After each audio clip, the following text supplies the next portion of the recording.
जुगकु जुग एही मते परमानंद ए जगते श्रीमद् भागवत त्रेतया जुगर दुराचारी महापापी महादुष्टर्क दैव आतंकी रावणर विनाश निमंते प्रभु श्रीरामचंद्र धरावतारे आश्विन शुक्ल दशमी तिथि प्रभु श्रीरामचंद्र दशानन अर्थात रावण को बद्ध करिथिबारु एही स्मृति रे प्रचलित रावणपोड़ी उत्सव होई आसिथुबारु तहिर स्मारक रूपे गतकाली धर्मशाला ब्लॉक इंडलपा पंचायत कलांड ग्राम में बहु आडंबर रावणपोड़ी महोत्सव पालन करा जायछि।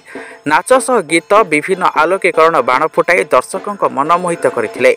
असुर रावण को पूजा अर्चना करी अग्निसंयोग करथिला परे मुख्य अतिथि भावे KG steel planter manager Basant Kumar पंडा जोग दैथिले।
जाजपुर धर्मशाला प्रशांत बारिकों रिपोर्ट प्रयाग खबर।